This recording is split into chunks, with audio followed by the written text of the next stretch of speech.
Bapak Ibu, mari kita beranjali. Namo Sakyamuni Buddhaya. Namo Sakyamuni Buddhaya.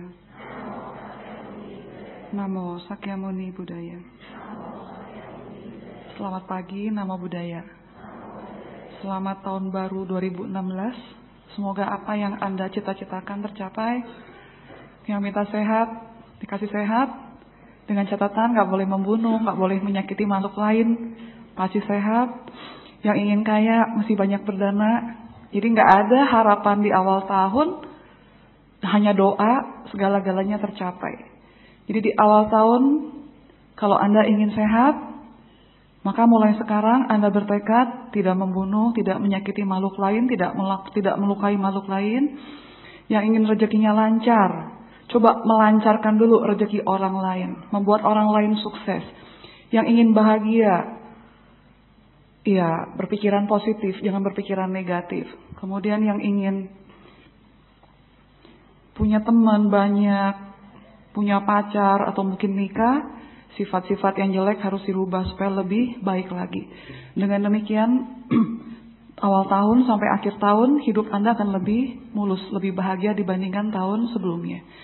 Jadi banyak sekali SMS ucapan selamat tahun baru, semoga Anda berbahagia. Saya harap diikuti dengan tindakan, perbuatan. Karena kalau hanya doa-doa harapan tanpa tindakan, ya saya bilang omong kosong. Nah, Bapak Ibu, sudah setahun saya tidak di sini, cuti ceramah sebetulnya ya. Jadi hari ini hari pertama juga di awal tahun ada di sini. Ceramah juga di tempat-tempat lain diawali di Dhamasuka. Ada sedikit perasaan grogi sebetulnya. Karena sudah lama tidak bicara depan orang banyak yang jumlahnya banyak sekali. Tapi saya harap apa yang saya sampaikan hari ini bisa membawa perubahan besar dalam hidup Anda. Bisa membawa kebahagiaan untuk Anda semua. Hari ini saya ingin membahas tentang cinta. Bukan cuma orang remaja atau anak kecil yang mendambakan cinta. Saya rasa orang tua pun menginginkan cinta. Dan kita semua tidak boleh munafik mengatakan tidak butuh cinta. Bahkan saya pikir seorang biksuni, samaneri pun membutuhkan cinta. Hidup tanpa cinta itu rasanya seperti sayur tanpa garam. Anda percaya atau tidak percaya, tapi seperti itulah hidup. Hidup dalam satu komunitas membiara. Entah itu sebagai umat Buddha, biksu-biksuni, atau mungkin komunitas dalam biara Katolik, atau mungkin Muslim. Tanpa cinta, itu tidak mungkin ada persaudaraan, tidak mungkin ada keharmonisan, tidak mungkin ada kedamaian. Jadi, sebagai umat Buddha yang baik, ya sebaiknya jangan menghindari cinta. Cuma masalahnya, cinta apa sih yang harus dikembangkan oleh umat Buddha? Nah, Anda mungkin sering dengar lagu-lagu tentang cinta unconditional love, cinta tidak bersyarat. Tapi kalau saya baca syair-syair tentang cinta tidak bersyarat, kayaknya masih punya syarat. Nah, cinta dibagi dua, cinta bersyarat dengan tidak bersyarat. Umumnya dari kita punya cintanya selalu ada syaratnya. Kita mulai dari bayi. Begitu kita lahir, kalau dia lahirnya anak perempuan, sementara papanya ingin anak laki-laki sebagai penerus keturunan, kasih sayang papa kepada anak akan berkurang, karena dia menginginkan laki-laki. Seiring pertumbuhan bayi, karena dia perempuan, kalau harapan orang tua kemudian berubah menjadi oke lah, saya menerima anak saya perempuan, menerima apa adanya, itu bagus. Tapi ada beberapa orang tua yang tidak bisa menerima kondisi atau kehadiran anak perempuan. Dia akan mengubah anak-anak perempuan menjadi anak laki-laki. Dalam segi keberanian. Mungkin baju tidak berubah, tidak menjadi anak yang berubah. Pakai celana pendek atau celana panjang sampai dewasa. Tapi dalam hal keberanian, dia akan mengubah anak-anak. Kalau dia punya 5 anak dan dia terus menginginkan anak putra, maka mungkin di anak keempat, apa anak ketiga, atau mungkin anak bungsu, dia akan berusaha mengubah anak ini keberaniannya seperti laki-laki. Atau mungkin kerja kerasnya seperti laki-laki. Atau mungkin pola pikirnya seperti laki-laki. Demikian juga dengan keluarga yang menginginkan kehadiran anak perempuan. Dia akan membuat anak laki-laki salah satu dalam keluarganya berubah menjadi kepribadian seorang perempuan. Entah itu dimanja, gak boleh naik mobil sendiri, kanan kiri supir, mau makan juga tinggal teriak. Itu yang menjadikan semuanya anak mama. Maka setelah remaja, orang-orang yang menikah dengan anak mami lebih sengsara. Baik anak maminya laki maupun anak maminya perempuan. Karena begitu kebentur masalah, anak-anak mami akan kembali ke mami. Nah, zaman sekarang, perceraian sering terjadi. Mungkin ada kesalahan orang tua saat mendidik anak di waktu kecil. Menjadikan dia anak manja dalam hal kepribadian. Maka setelah dewasa, setelah menikah, dia kebentur masalah, dia akan kembali pulang ke rumah, lebih nyaman menjadi anak mami. Nah, cinta yang seperti itu menurut saya cintanya bersyarat. Jadi orang tua akhirnya tidak bahagia. Padahal waktu anak kecil, orang tua ingin anaknya nanti tumbuh menjadi anak yang bermanfaat bagi keluarga dan orang lain. Setelah anaknya masuk kuliah, orang tua punya harapan besar.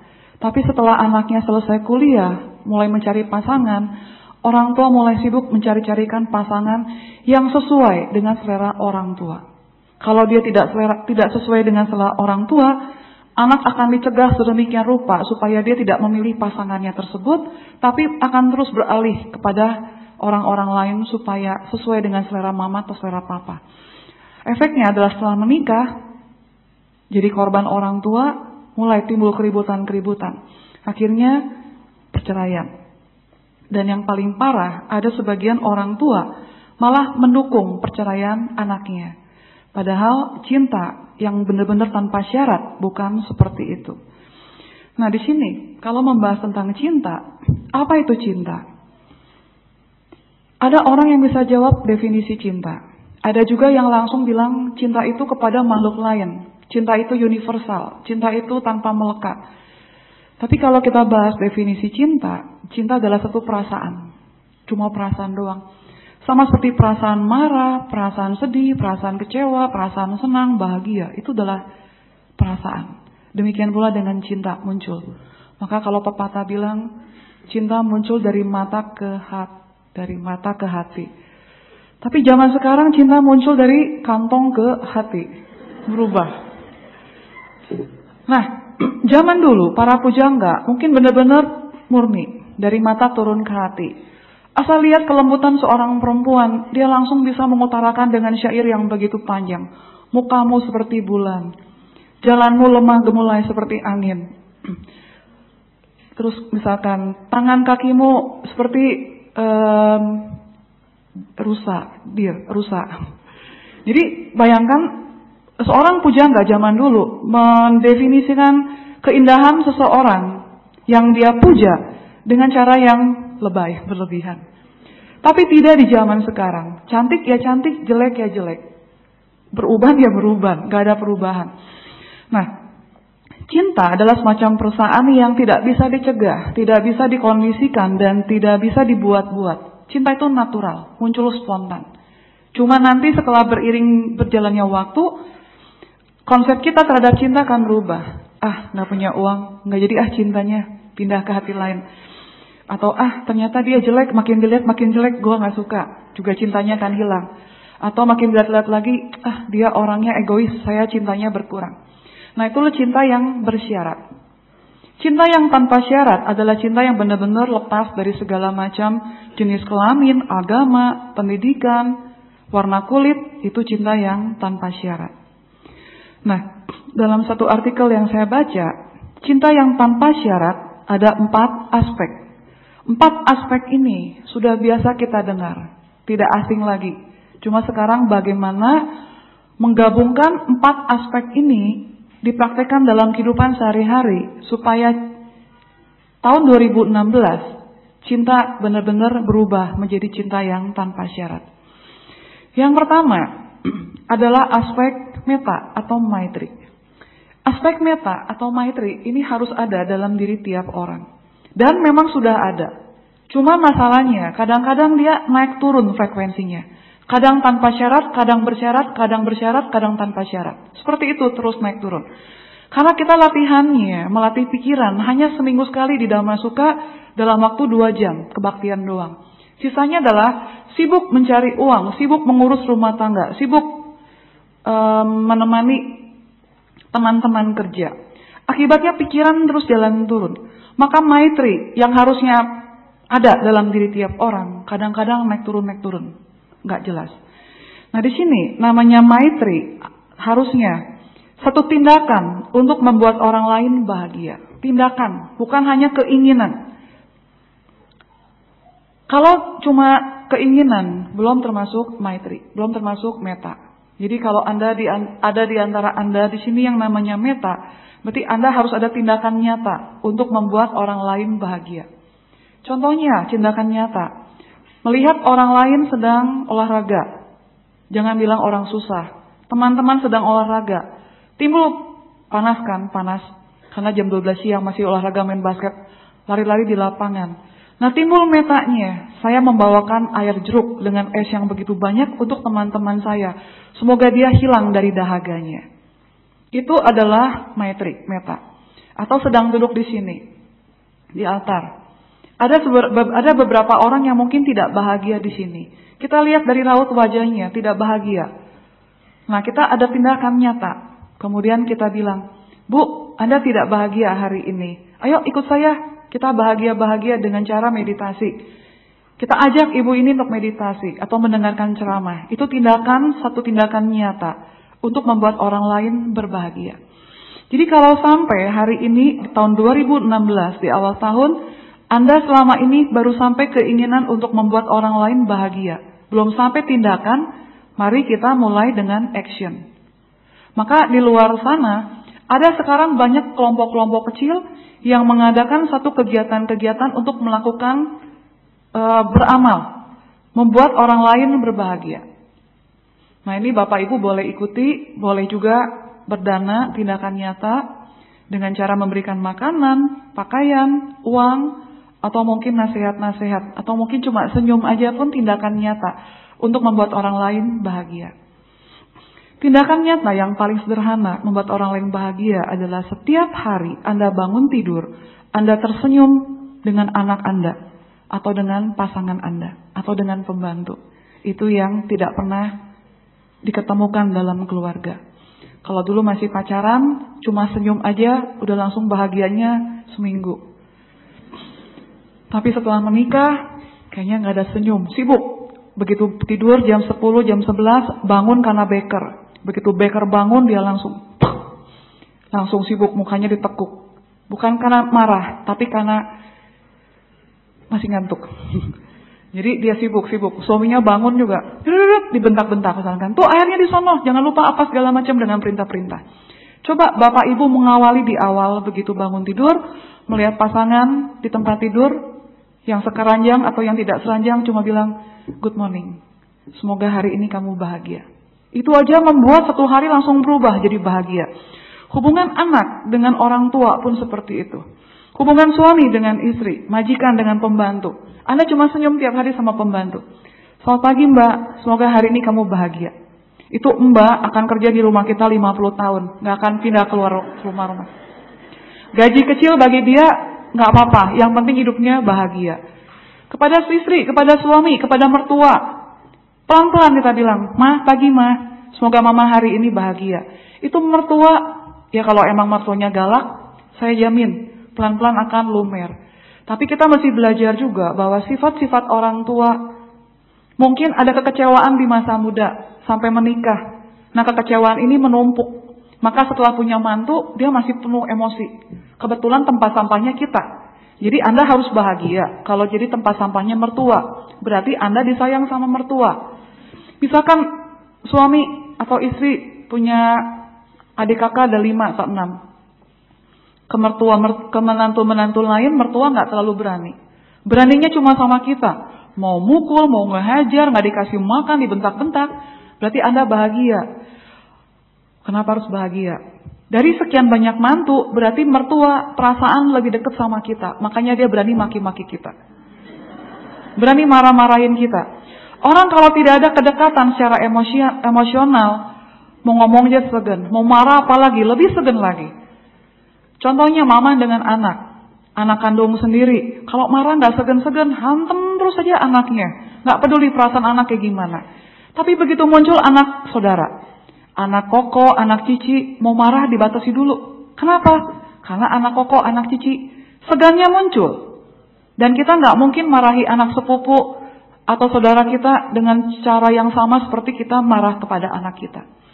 Maka Anda harus bahagia kalau dan mertua bisa marahin Anda sedemikian rupa sampai Anda langsung sadar, oh ternyata dia lebih dekat kepada saya. Cuma cara menumpahkan sampahnya yang salah. Itu yang Anda harus benar-benar bijaksana. Benar-benar memaklumi sepenuhnya bahwa mama selama ini atau papa selama ini ingin menumpahkan sampah. Ada tempatnya, tapi tidak tahu caranya bagaimana. Maka di sini di Suci atau di Taiwan atau di Eropa sudah mulai musim memilah-milah sampah. Sampah botol, sampah yang bisa daur ulang atau sampah-sampah yang jenisnya plastik seperti itu. Memilah-milah. Nah, orang yang bisa marah-marah tidak jelas, berarti dia tidak bisa memilah-milah sampahnya, maka Anda adalah korbannya. Tapi sebetulnya bukan korban. Itu adalah satu kesempatan untuk Anda melatih diri, melatih kesabaran. Cuma ya luar biasa. Biasanya semakin pahit penderitaan yang Anda alami, yang Anda hadapi, maka akan semakin manis buahnya. Bersusah-susah, apa sih? Berakit-rakit dahulu, bersenang-senang kemudian. Coba tanya sama yang tua-tua, betul nggak seperti itu? Harusnya begitu. Orang mau jadi juara 1, tidak mungkin tanpa belajar. Saya tanya ke anak-anak SD, siapa di sini yang juara 1? Anak kelas 4. Semua teman-teman nunjuk. Oke, sekarang pertanyaan Su.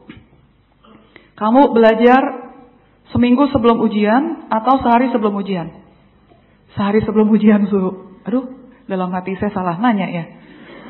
Setahu saya anak-anak pintar biasa belajarnya dicicil. Tapi kok dia sehari sebelumnya sama teman-teman yang lain?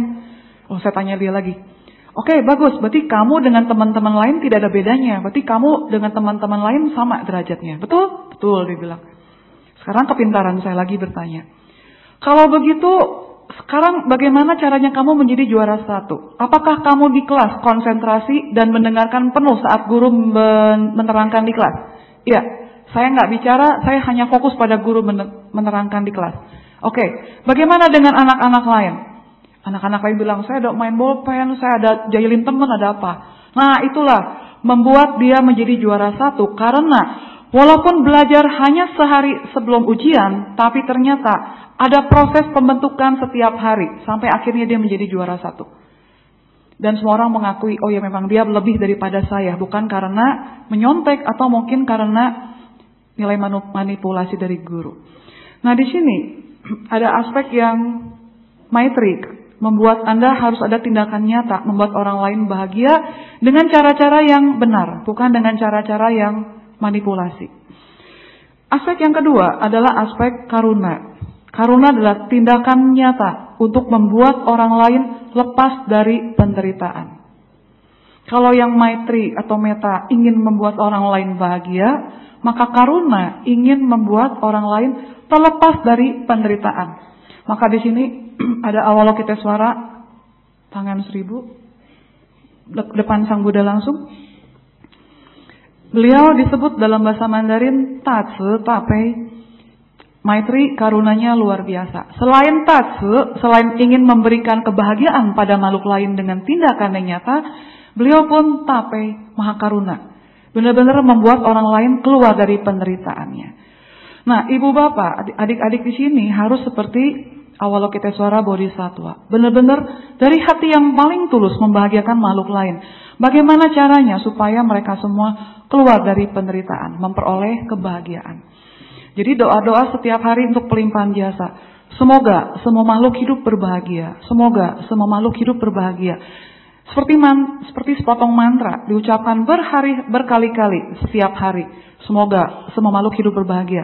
Itu adalah satu bentuk tindakan nyata dari hati kita keluar. Benar-benar menginginkan orang lain berbahagia.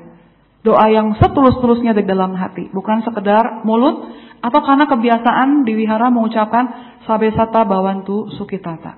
Jadi tiap hari batin ini Anda olah, maka yang muncul benar-benar menginginkan makhluk lain berbahagia. Yang ketiga, Anda harus punya aspek mudita. Bukan sekedar bahagia seperti orang lapar dikasih makanan itu hanya bahagia. Atau lagi malas gosok baju, ada orang bantu gosok baju. Lagi malas cuci baju, terus ada orang bilang, sinilah kukuh, saya bantuin laundry. Nah itu bukan bahagia, itu sekedar bahagia. Tapi mudita, benar-benar dari dalam hati yang mengingin. Basicnya tadi, benar-benar menginginkan orang lain bahagia. Dan terlepas dari penderitaan, maka saya pun ikut bergembira melihat kebahagiaan orang lain atau keberhasilan orang lain. Bahagianya yang luar biasa. Itu yang harus betul-betul dikembangkan tanpa syarat. Nah umumnya yang kita kembangkan adalah dengan syarat. Termasuk salah satunya menurut saya memberikan hadiah-hadiah pada anak. Dek, kalau kamu besok ujian dapat 100, mama kasih kamu sepeda. Jadi anak ini mengejar dapat nilai 100. Nanti setelah 100-nya berkali-kali mulai berpikir mamanya kan. Hari ini 100 dapat sepeda, besoknya 100 dapatnya mainan, robot-robotan, dapat 100 lagi dapatnya Lego. Akhirnya mamanya udah kehabisan akal, dia bilang, "Dek, kalau dalam semester depan kamu bisa menjadi juara 1 sampai 3, kita pergi ke Hongkong jalan-jalan 2 minggu." Anaknya kejar lagi, dapat lagi 1 sampai 3. Itu kesalahan orang tua yang paling fatal. Padahal belajar adalah kewajiban anak. Gak usah dikasih hadiah. Mau pinter, belajar. Mau bodoh, jangan belajar. Gak ada reinforcement, penguatan untuk supaya dia jadi juara 1, gak ada. Maka tugas ibu bapak adalah memotivasi anak supaya dia mau belajar. Bukan dengan cara memberikan hadiah-hadiah.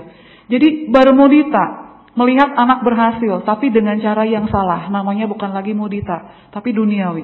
Masih ada syaratnya. Jadi bapak ibu dalam pengajaran, dalam pendidikan harus mempertimbangkan aspek-aspek ini. Maitri, karuna, mudita, yang terakhir UPK, keseimbangan batin.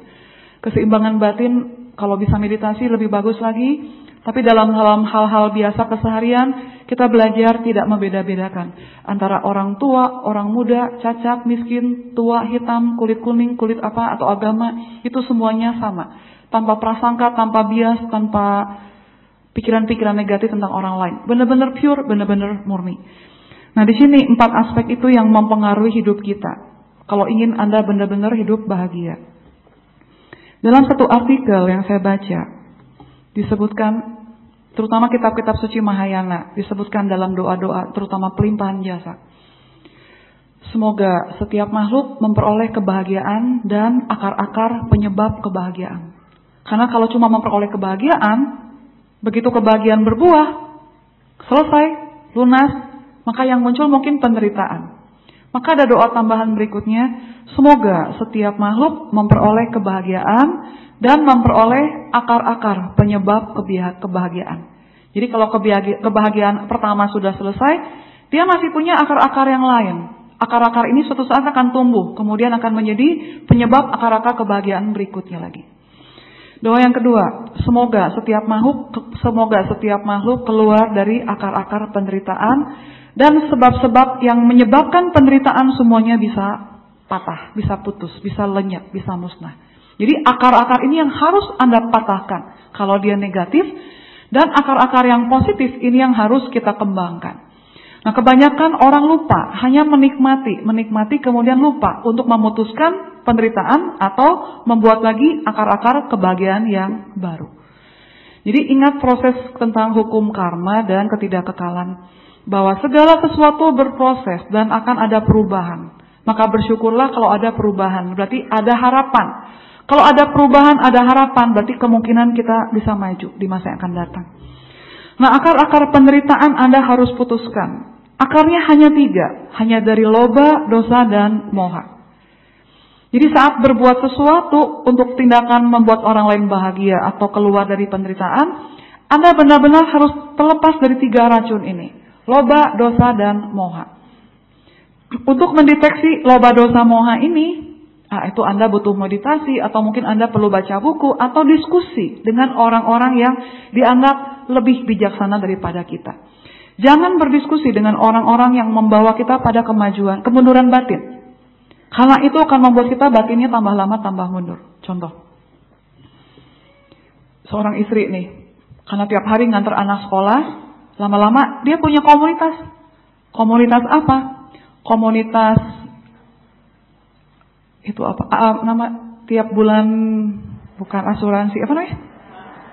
Apa? Arisan. Jadi ibu-ibu kumpul arisan. Mulai curhat. Ngomongin suami lah yang selingkuh lagi misalkan. Atau ngomongin suami yang gak peduli. Nah kalau dia ketemu teman yang bijaksana, dia akan bilang seperti ini. Udah, kamu harus, mungkin gak menasihati ya, tapi empati. Mam, kamu mesti bersyukur punya suami walaupun gak care sama kamu, walaupun gak peduli sama kamu. Dia gak punya selingkuhan loh di luar. Coba kamu lihat suami aku. Suami aku gak bisa kerja. Aku terus yang cari uang, tapi kita bahagia loh, gak pernah ribut. Kenapa? Karena saya melatih Bante atau Suhu sering bilang di wihara, kalau kita masih punya kesabaran. Maka saya pikir-pikir, kesabaran itu adalah tanpa batas. Maka saya mencoba menerapkan di rumah. Dan saya melihat loh, ada perubahan dalam diri suami saya. Tadinya dia cuek banget, sama sekali gak mau kerja. Sekarang dia sudah mulai bisa membantu saya membungkus makanan. Kamu mesti belajar kayak saya. Coba kamu lihat ke dalam, ke bawah, orang-orang yang lebih susah daripada kita, banyak. Nah itu memotivasi si ibu ini untuk bersemangat punya suami yang tidak peduli atau yang terlalu cemburuan. Itu kalau temannya kalyana mitra, temannya benar-benar baik, bisa membawa dia pada perubahan. Tapi ada teman-teman yang sedikit nakal. Oh suami kamu begitu ya? Udahlah, kita cari hiburan lain yuk. Kita jalan-jalan. Banyak kok cowok-cowok yang bisa kita liatin, bisa ngasih perhatian sama kita. Yuk kita jalan. Nah, ibu-ibu yang bertemu dengan kondisi yang tidak mengenakan seperti itu, kemudian bertemu dengan teman yang tidak memotivasi dia untuk maju atau bertahan, rumah tangga akan bablas. Nah di sini butuh keseimbangan batin, bagaimana Anda bisa bertahan dalam situasi yang sulit, tanpa punya pikiran negatif, tanpa punya prasangka-prasangka, supaya hidup Anda bisa lebih bahagia. Karena nanti hidup adalah urusan kita sendiri, nggak akan bawa anak, nggak akan bawa suami. Nah di sini mengenai cinta. Cinta itu bisa timbul kapan saja dan di mana saja. Kalau dibahas dari agama Buddha, maka cinta adalah cinta tanpa syarat dan ini sangat sulit. Tapi kalau dibahas dari segi yang lain, segi psikologi, cinta ada 4 macam. Yang pertama cinta karena passion, karena nafsu. Jadi Anda yang sudah menikah boleh bertanya pada diri sendiri, kenapa Anda nikah dengan pasangan Anda? Apakah karena passion, karena nafsu, karena dia cantik? Karena dia ganteng, karena badannya bagus, jadi Anda nikah. Karena passion. Yang kedua cinta karena terlalu akrab, jadi muncul jadi cinta. Sebenarnya bukan cinta, karena akrab. Temenan dari kecil, akhirnya terus gak bisa lepas lagi, akhirnya terus nikah. Jadi akrab, akhirnya menikah. Jadi cinta muncul karena akrab. Termasuk suami istri sekarang yang sudah nikah 20 tahun, 30 tahun, saya rasa cinta terhadap pasangan juga hilang. Berubah menjadi sayang. Nah yang ketiga adalah cinta karena komitmen. Udah gak tahan sama pasangannya. Tapi karena sudah mengucapkan ikrar di depan altar untuk setia sampai mati, maka dia komitmen dipegang, dia bertahan sampai mati. Walaupun cintanya sudah hilang, tapi karena komitmen. Yang keempat, yang terakhir adalah cinta agape istilahnya.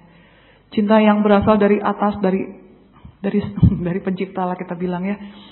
Tapi itu yang dibilang agama Buddha adalah cinta yang universal. Seperti itu. Nah cinta yang diharapkan oleh setiap umat manusia, entah itu agama Buddha, Kristen, Islam adalah cinta yang universal, cinta yang agape nilainya. Jadi Anda di sini yang belajar untuk mencintai seseorang dengan syarat atau tanpa syarat dirubah. Kalau yang sudah mencintai tanpa syarat, sekarang lebih ditingkatkan lagi. Kalau yang sampai hari ini cintanya masih punya syarat, Anda rubah supaya tetap cintanya tulus, berubah menjadi tanpa syarat. Nah yang terakhir dari saya, ini dari Nagarjuna. Kalau kita masih punya cinta, berarti Anda punya harapan. Kita punya harapan, saya punya harapan. Kalau punya harapan, berarti kita punya satu keluarga besar, maka kita punya kedamaian, maka kita punya kebahagiaan, kita punya saudara. Jadi tanpa cinta orang nggak mungkin punya saudara. Tanpa cinta orang nggak mungkin punya kehidupan. Jadi kalau Anda bisa cintanya benar-benar real, benar-benar nyata, benar-benar murni, benar-benar tulus, maka Anda pasti punya keluarga. Kemanapun Anda pergi, semuanya adalah keluarga Anda. Dan itu bisa ditujukan kepada manusia lagi. Sini semua manusia, tidak ada pilih-pilihan. Kepada hewan-hewan, maka kenapa disebut dalam Pancasila Buddhis, jangan membunuh makhluk sekecil apapun juga. Karena cinta kasih kita yang dilatih. Kemudian kepada alam sekitar, tumbuhan, air, jangan menghabiskan air tidak berguna. Karena semuanya adalah latihan batin. Bukan masalah airnya yang nanti habis, tapi masalahnya di sini batin yang harus dikembangkan. Juga cinta kepada semua makhluk. Nah, kalau cinta ini sudah universal, harusnya tidak ada lagi anak-anak perempuan yang takut sama kecoa. Nggak ada lagi anak-anak perempuan yang takut sama setan, takut kegelapan. Jadi kenapa orang bisa timbul ketakutan? Karena tidak ada cinta kasih. Nah, di sini terakhir yang benar-benar terakhir, cinta itu bisa mengalahkan kemarahan. Jadi kalau Anda lihat pasangan Anda marah-marah, Anda salurkan terus cintanya. Tapi kalau dia masih marah-marah juga, Anda jangan balik memarahi dia. Kita yang harus introspeksi diri ke dalam. Berarti cinta kasih saya belum sampai menembus kemarahannya dia. Anda diam aja, diam aja. Dia marah, Anda diam. Dia marah, Anda diam. Lama-lama dia juga sebel. Kok lu diam aja sih? Karena kalau udah balas-balasan itu yang paling menyenangkan. Karena ada tipe orang, tipe laki-laki yang senang bertarung. Jadi kalau makin dilawan, dia makin senang. Atau juga jiwanya nggak mau kalah. Jadi kalau kita diam aja, udah diam, anggap aja radio butut ya. Dia juga akhirnya malu sendiri. Seiring berjalannya umur, usia akan malu sendiri. Kalau cinta, metta maitri mengalahkan kemarahan, maka karuna dia mengalahkan kekejaman. Anda berbelas kasih itu bisa mengalahkan kekejaman. Teorinya sih begitu ya. Terus kalau Anda punya mudita, berarti Anda bisa mengalahkan kebencian. Dan kalau Anda bisa punya upeksa, punya keseimbangan batin, maka prasangka-prasangka atau hal-hal yang bias itu pun pelan-pelan bisa hilang. Nah, sekian apa yang bisa saya sampaikan. Semoga ada pertanyaan-pertanyaan yang bisa membuat kita lebih maju. Kalau sekedar teori, Anda tinggal browsing, ada semua di buku. Tapi kalau pengalaman hidup tiap orang berbeda. Barangkali ada yang mau sharing seputar cinta. Karena dalam prakteknya mencintai itu sulit. Saya tulis status, kalau betul cinta itu buta, lalu kenapa pasangan kalau meninggalkan kita rasanya sakit, rasanya kecewa, rasanya sedih. Ada pepatah lagi dari para ibu janda ya. Kalau dia suaminya mati, si janda gak akan nikah lagi sampai mati. Tapi kalau si janda karena suaminya kawin sama orang lain atau ninggalin dia karena cewek lain, biasanya dia masih suka cari-cari cowok-cowok lain. Nah, ini hubungannya semua dengan cinta. Sebenarnya ada apa sih dengan cinta? Dan kenapa kalau sudah bicara cinta, tidak ada satupun lagu-lagu tentang cinta yang menggambarkan atau melukiskan benar-benar keindahan cinta atau keagungan cinta. Semua lagu-lagu cinta, semuanya temanya tentang frustrasi, kecewa, kayaknya nggak ada kamu nggak bisa hidup, mau mati aja deh, nggak punya masa depan. Termasuk kemarin kakek-kakek umur 67, istrinya mau 72, beda 5 tahun. Dia sampai bilang, suhu, saya sayang banget sama istri saya. Tapi dia nggak pernah tahu kalau saya sayang banget sama dia. Yang dia pikirkan adalah saya akan berpaling dari dia dan punya cewek-cewek di luaran. Padahal sama sekali nggak pernah kepikir bahwa saya akan suka dengan perempuan lain. Saya cuma sayang sama dia. Tapi kalau namanya nakal mah ada aja lah suhu, hahaha. Oh, saya bilang, ya udah deh kalau gitu. Ya bersyukurlah masih bisa dicintai. Oke, sekian dari saya. Selamat pagi. Baik, tiba saatnya kita masuki sesi tanya jawab. Mungkin dari Bapak Ibu yang ingin bertanya secara lisan, kami persilakan terlebih dahulu. Silakan angkat tangannya aja. Silakan maju aja.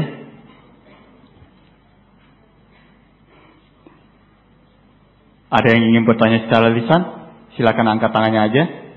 Untuk pertanyaan tertulis, kertas diangkat aja, nanti kami ambil. Kepada suhu, waktu dan tempat kami kembalikan. Ya, terima kasih untuk tidak bertanya. Nama budaya. Suhu dalam mempraktekkan UPK zaman sekarang menurut saya harus hati-hati. Karena banyak orang-orang dengan maksud tidak baik yang bisa memanfaatkan kebaikan kita. Dalam mempraktekkan UPK zaman sekarang harus hati-hati. UPK adalah keseimbangan batin, tidak bias, tidak membeda-bedakan, tidak punya prasangka. Benar-benar pikirannya satu, murni.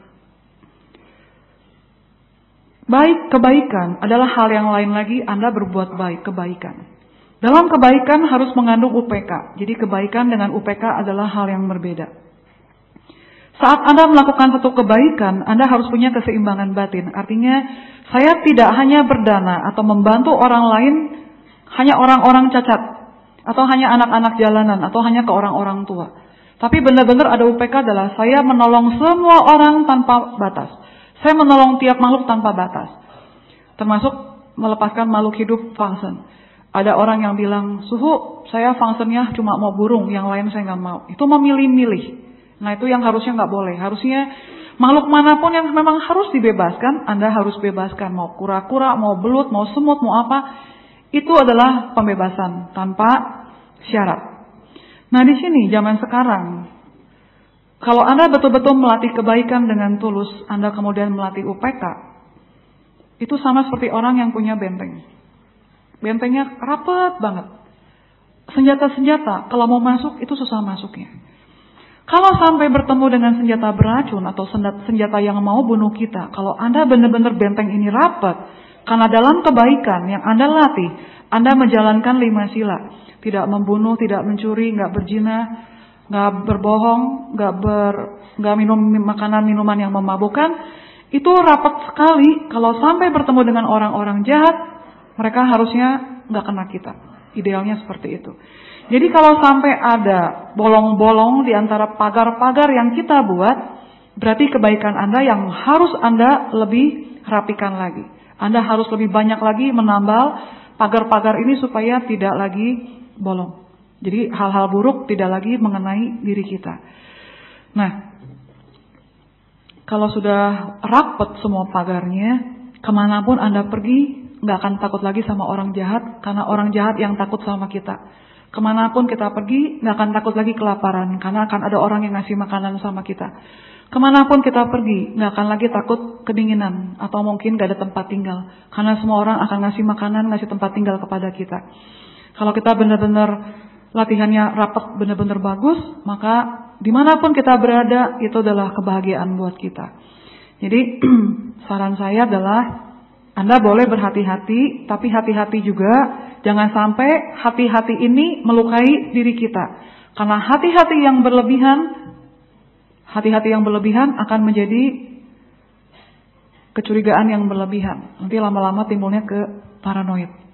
Jadi hati-hati ada bagusnya, tapi kalau sudah berlebihan jadi buruk. Jadi melukai diri sendiri. Dikit-dikit curiga. Hal yang seharusnya tidak terjadi.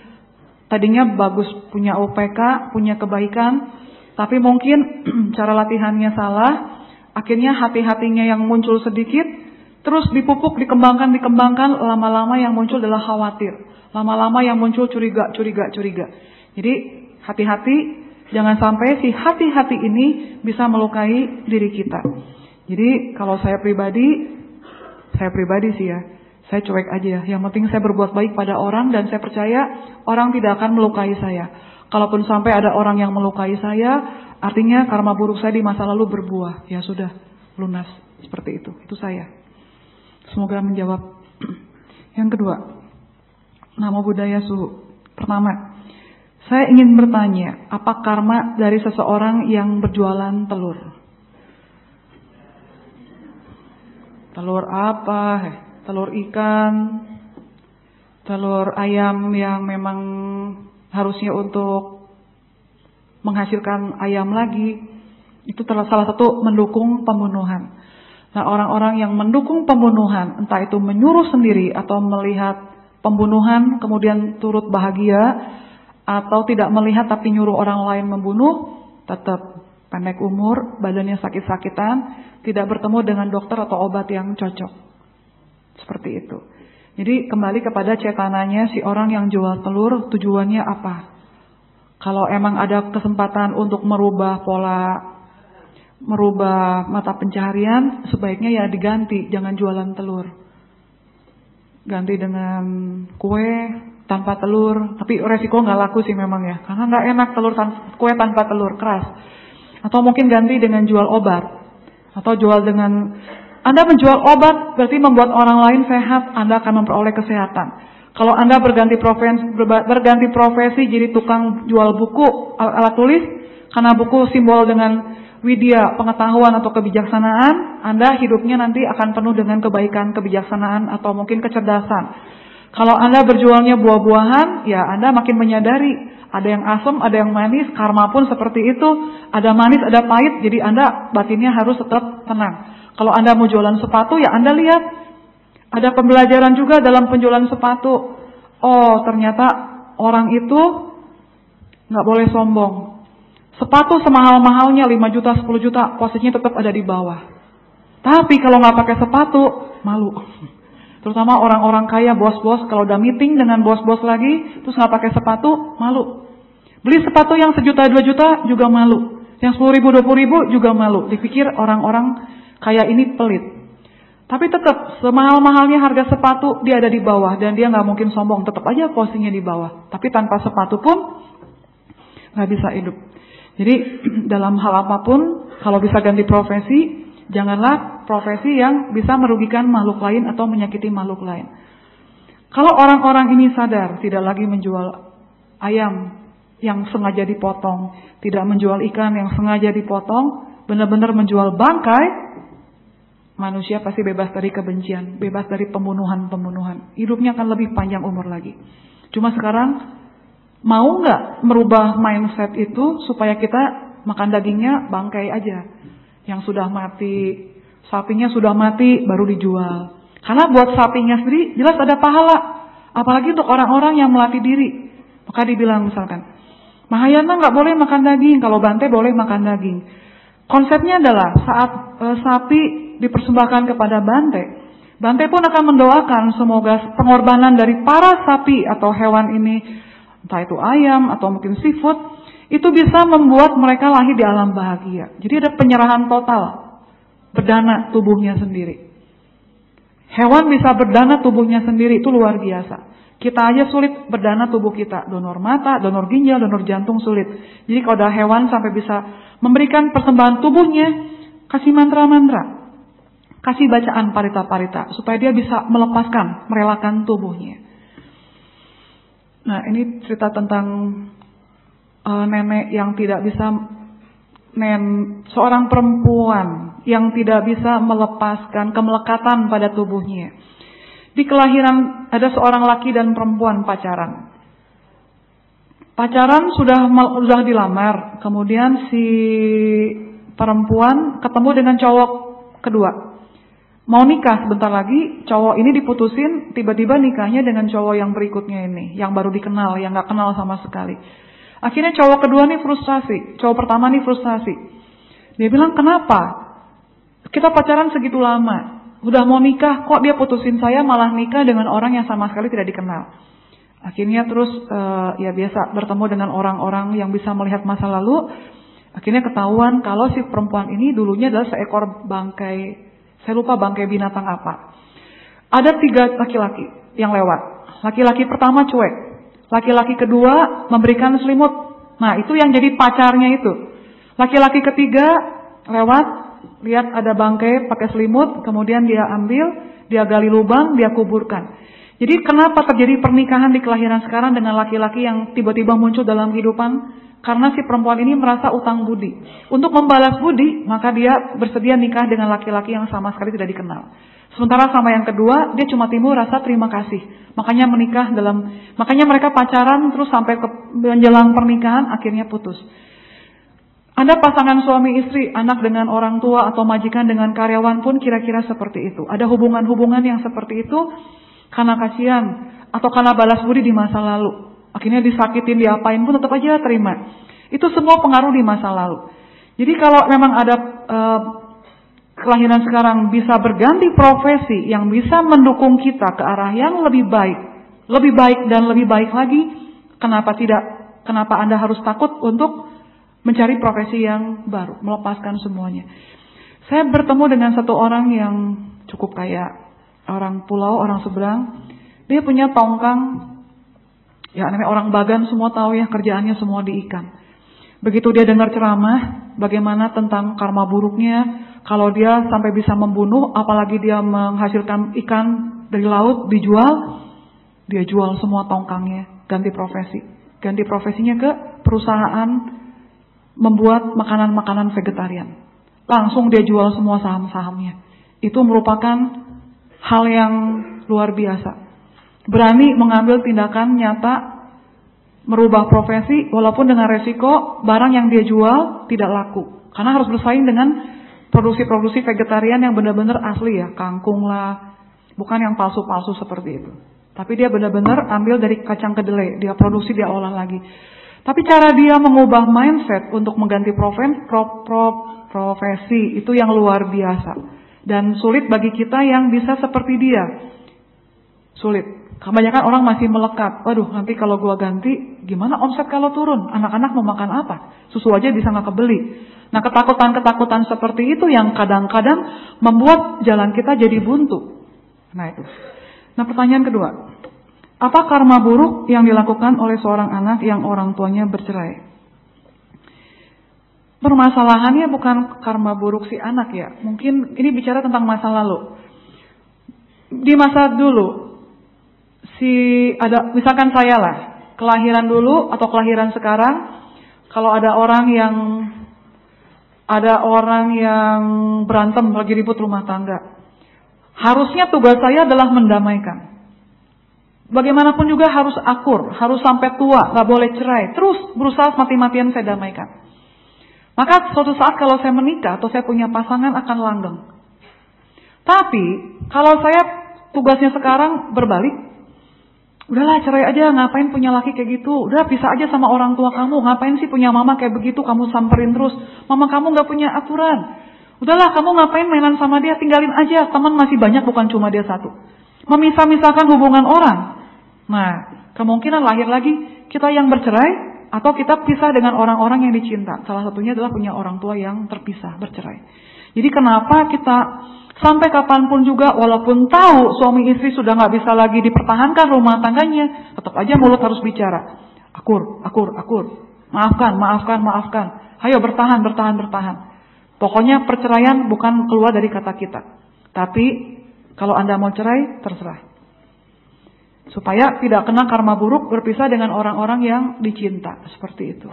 Jadi Anda yang sekarang yang punya kebiasaan buruk, memisah-misahkan hubungan orang. Udah putus aja, ngapain punya pacar kayak gitu. Udah marah-marah, tukang nyiksa orang, jangan.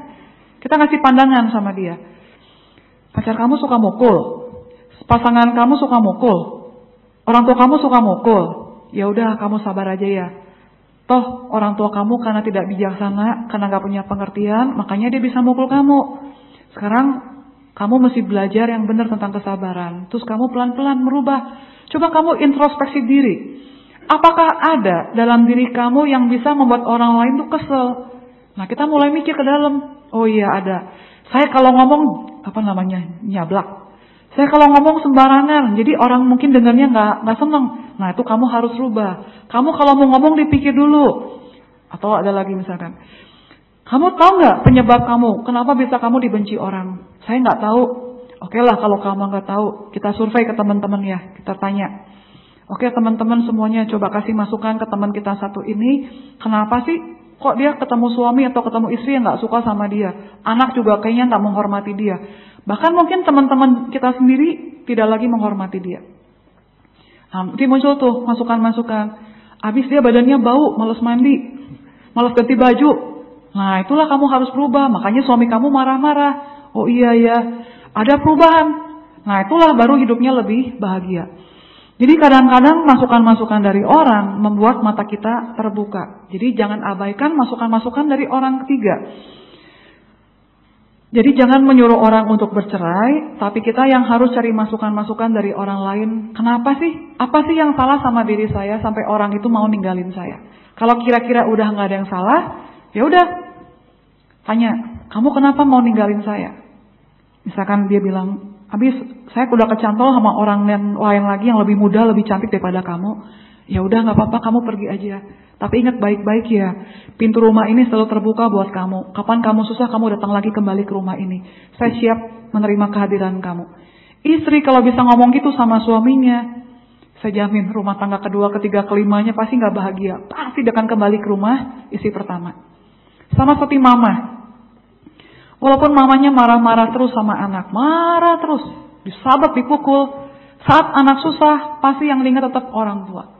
Karena apa? Karena dalam orang tua, dalam keluarga orang tua ada kasih sayang yang murni, ada cinta yang tulus. Maka orang-orang dengan cinta yang tulus, kalau dia pergi meninggalkan suasana ini, dia akan kembali merindukan tempat ini. Maka kalau ibu-ibu atau bapak-bapak yang punya anak sukanya ganti-ganti pacar, atau bapak sendiri hobinya cari-cari pacar, atau ibu sendiri hobinya cari-cari pacar nih, atau kita punya tetangga atau punya saudara yang hobinya kok cari-cari pacar, selingkuh melulu. Coba flashback ke masa kecil, masa lalu. Mungkin orang tua Anda tidak memberikan cinta kasih yang Anda inginkan, maka Anda cari di orang-orang ketiga. Dan terus terang, kalau memang Anda menginginkan cinta kasih itu muncul dari keluarga, Anda cari di orang kedua, orang ketiga, mau orang secantik apapun, gak akan ketemu. Karena yang Anda butuhkan sebenarnya dari orang tua. Jadi yang hobi-hobi keluyuran-keluyuran di luar, coba lihat ke dalam. Salahnya di mana? Balik ke dalam diri sendiri.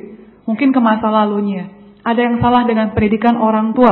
Kalau Anda bisa mengobati luka batin trauma tersebut, harusnya Anda jadi orang yang lebih sehat mental.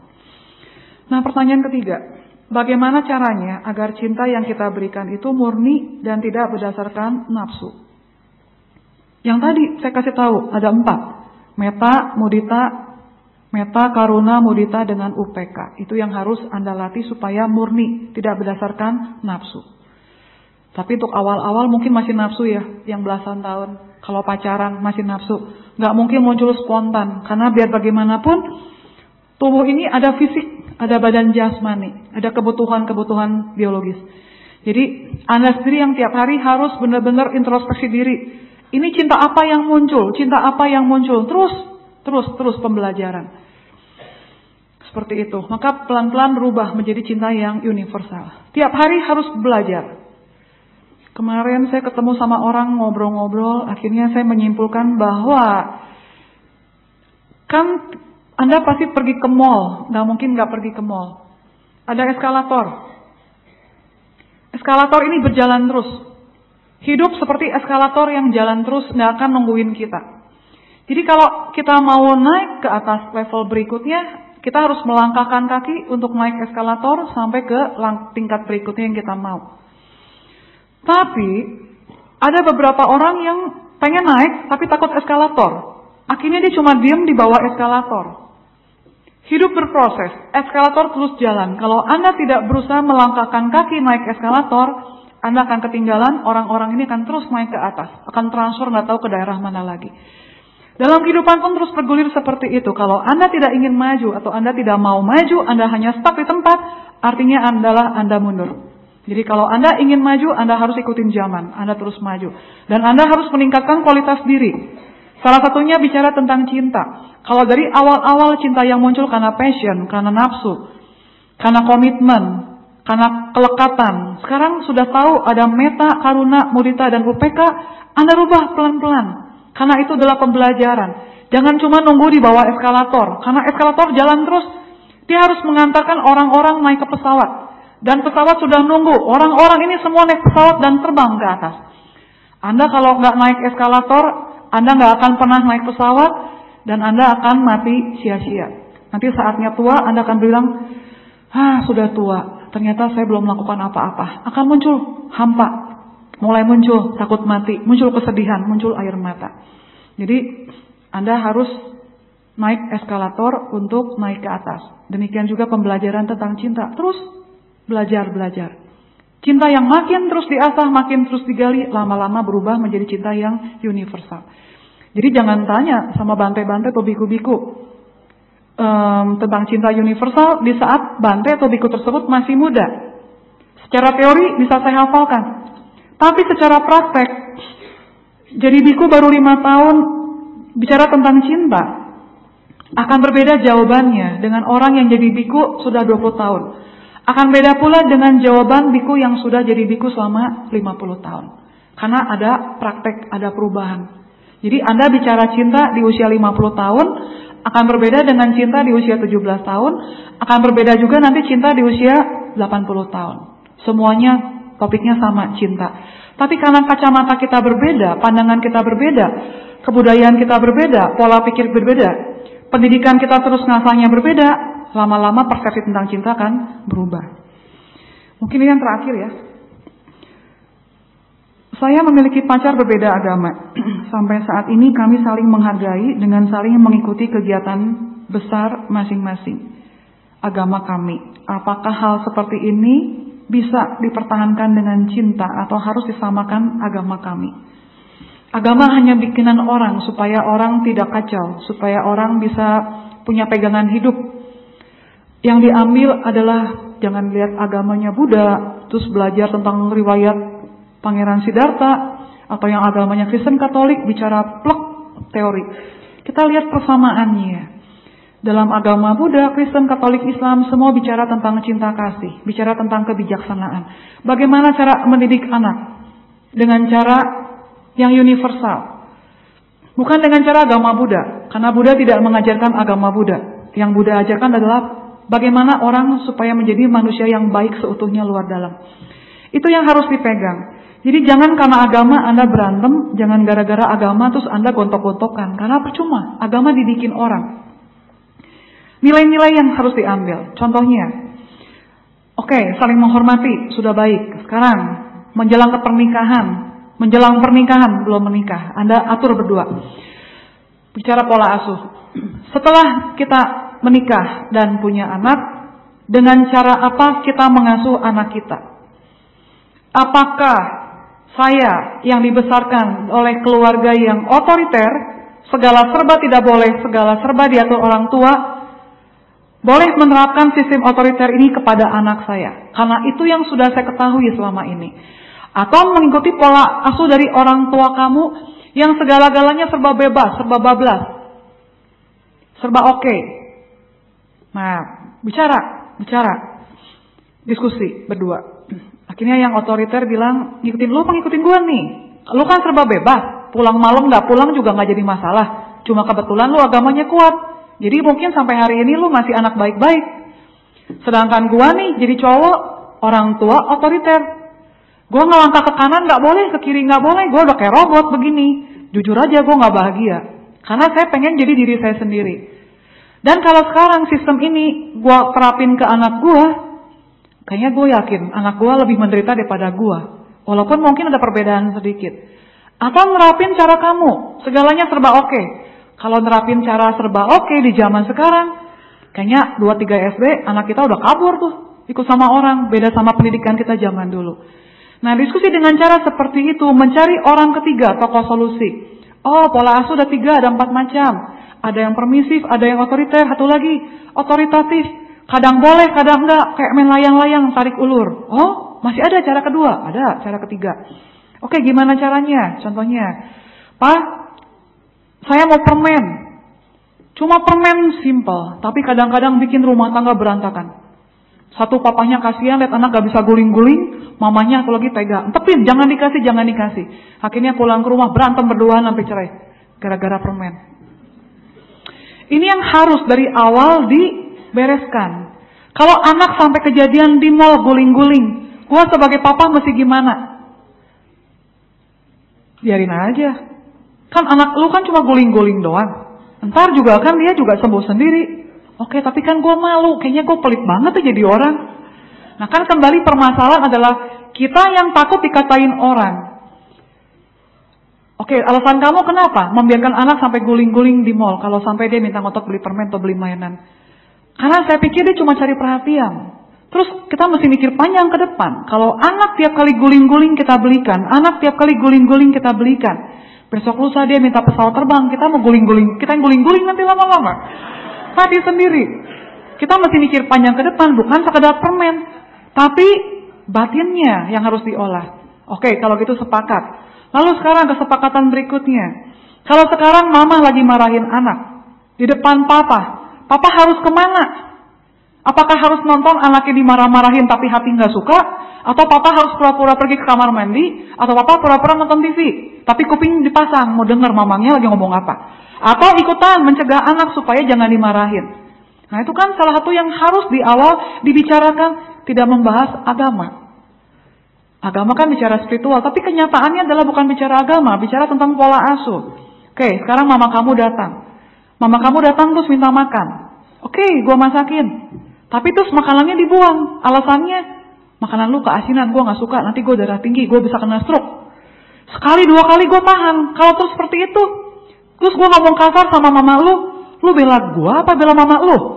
Nah ini kan sebagai suami nih harus ada penengahnya, itu yang harus didiskusikan. Kalau agamanya sih, ya lama-lama seiring berjalannya waktu kan saling memaafkan. Karena ya agama cuma sekedar bicara batin kalau menurut saya. Tapi pegangan-pegangan ini yang harus diajarkan. Nanti setelah anak remaja, oke, anak kita sudah mau punya pacar. Terus dia bilang, misalkan sama saya, "Mah, aku mau pacaran, boleh nggak?" "Nggak boleh, kamu masih kecil." Atau mama nggak bisa jawab karena dari kecil, dari SD udah pacaran. Jadi begitu anak SMP mau pacaran dia juga bingung. Bilang nggak boleh, dulu gue SD udah pacaran. Bilang boleh, aduh anak sekarang serem. Jawabnya, tanya papa.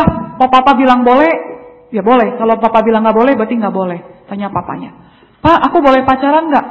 Papanya lebih bijaksana. "Emang pacaran artinya apa?"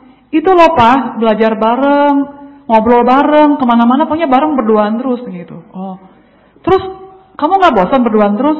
"Enggak, enak karena bisa saling mendukung ulangan." "Emang orang yang kamu suka siapa?" "Itu yang juara 1 misalkan di kelas." "Oke, juara 1 kemana-mana berdua. Apa kamu nggak bosan?" "Pikir-pikir bosan juga sih Pak." "Kalau gitu ngapain pacaran?" "Pengen aja, habis ngetren, lagi ngetren di sekolahan orang pada pacaran jadi ikutan." Nah ini penjelasan orang tua. Oke, kalau begitu papa jawabnya nanti ya. Besok papa kasih jawaban, papa mikir dulu. Oke, sip Pak. Putus nih antara anak. Mulai papa rundingan dengan mama. "Anak kita boleh pacaran gak nih?" "Dulu sih gue gak boleh pacaran, gue backstreet." "Terus gimana?" "Papa gue galak, udah siapin gagang sapu." "Terus?" "Ya gue cuek aja." "Kalau lu?" "Gue sih terus terang pacar gue cuma lu doang 1 sampai nikah," kata suaminya. Jadi gimana? Anak gue boleh pacaran gak anak kita nih? Kalau kata papanya jangan, kata mamanya terserah papanya. Ya udah ada kesepakatan, temenan sebanyak-banyaknya, boleh pacaran kalau sudah cari uang sendiri dan tidak boleh merokok. Itulah kesepakatan yang harus dibuat. Nggak bawa agama tuh, ya kan? Kalau bawa agama ribut tuh berantem, benar-benar berantem nantinya. Jadi dalam pernikahan atau Anda yang punya anak mau nikah, coba di awal dibicarakan komitmen perjanjiannya mau seperti apa. Ada perjanjian yang lain lagi. Kita kalau mau nikah, sekarang cinta kita bilang. Misalkan pahit-pahitnya bicara, 5 tahun atau 10 tahun lagi, gua ketemu orang ketiga. Hati gua sudah mulai goyang, tapi gua tetap sayang sama kamu. Kamu mesti gimana sama saya? Atau apa yang mesti saya lakukan? Yang perempuan mesti bilang, kamu tetap mesti terbuka sama saya. Dan kamu gak boleh marah, gak boleh emosi. Oke, saya gak akan marah, gak akan emosi. Itu dipegang komitmennya. Jadi saat usianya sudah 35, 36, 37, kita bilang puber kedua, bertemu dengan orang ketiga, dia bilang sama istrinya. Dia bilang, "Yang, aku ketemu dengan orang ketiga, kayaknya aku mulai suka sama dia." Nah, di sini peran istri, jangan langsung marah-marah. Tapi dia mulai berperan sebagai teman, sebagai seorang konselor, sebagai seorang sahabat. Apa yang membuat kamu suka sama dia?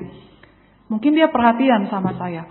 Mungkin dia begini, mungkin dia begini. Oke, setelah kamu merasakan apa yang kamu rasakan mungkin begitu banyak itu, apakah sekarang kamu mau meninggalkan keluarga ini demi dia? Nggak mau. Cuma rasanya perasaan ini kok kayaknya lari-lari aja ke dia. Oke, kalau begitu kita cari solusinya bersama. Nah itu, ngobrol seperti itu, suami nggak akan lari, istri nggak akan lari. Maka dipentingkan adalah komunikasi seperti itu. Nah, agama mau berbeda, agama beda pun nggak jadi masalah selama ada komunikasi.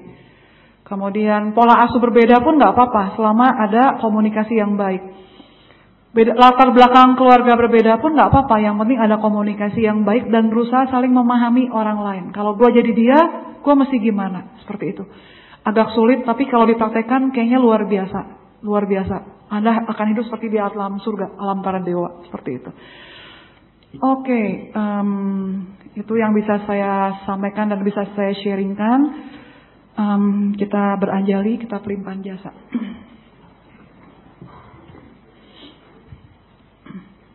Mari kita pejamkan mata, kita bangkitkan rasa sayang kita, rasa cinta kasih kita kepada orang-orang yang kita cintai. Kita menginginkan kebahagiaan dari orang-orang tersebut dan menginginkan orang-orang tersebut tidak lagi menderita.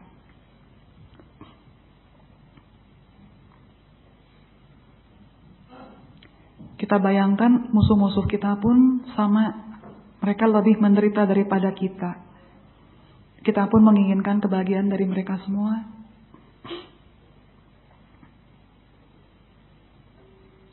Namo Sakyamuni Buddhaya, Namo Sakyamuni Buddhaya, Namo Sakyamuni Buddhaya.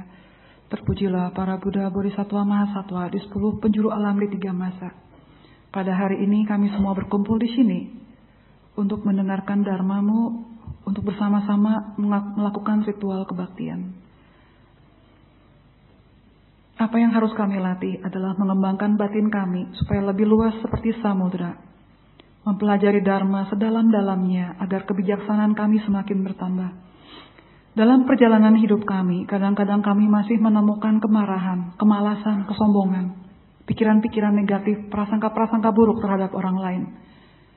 Mulai hari ini di tahun 2016 ini kami bertekad untuk menjadi manusia yang lebih baik dibandingkan hari-hari kemarin. Kami mengharapkan semua makhluk memperoleh kebahagiaan dan akar-akar kebahagiaannya. Kami mengharapkan agar semua makhluk terlepas dari penderitaan dan memutuskan diri dari akar-akar penyebab penderitaannya. Kami mengharapkan agar semua makhluk hidup dalam keseimbangan batin dan bermudita melihat kebahagiaan makhluk lain. Kami berharap agar pahala kebajikan yang kami peroleh ini dapat melimpah kepada semua makhluk, terutama leluhur kami yang telah meninggal dunia ataupun sahabat-sahabat yang telah meninggal dunia. Semoga mereka semua dapat terlahir di alam bahagia. Semoga makhluk-makhluk yang tampak ataupun tidak tampak, baik yang suci maupun yang belum mencapai kesucian, yang hidup bersama dengan kami ataupun yang berjodoh dengan kami, semuanya memperoleh kebahagiaan. Semoga getaran cinta kasih ini membuat semua makhluk hidup berbahagia. Tadeta Om Gate Gate Para Gate Para Sam Gate Bodhi Swaha. Tadeta Om Gate Gate Para Gate Para Sam Gate Bodhi Swaha. Tadeta Om Gate Gate Para Gate Para Sam Gate Bodhi Swaha. Semoga semua makhluk hidup berbahagia.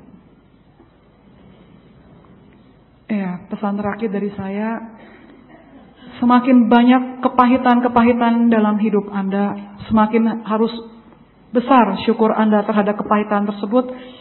Karena kepahitan yang semakin besar akan berbuah kesucian yang lebih besar lagi.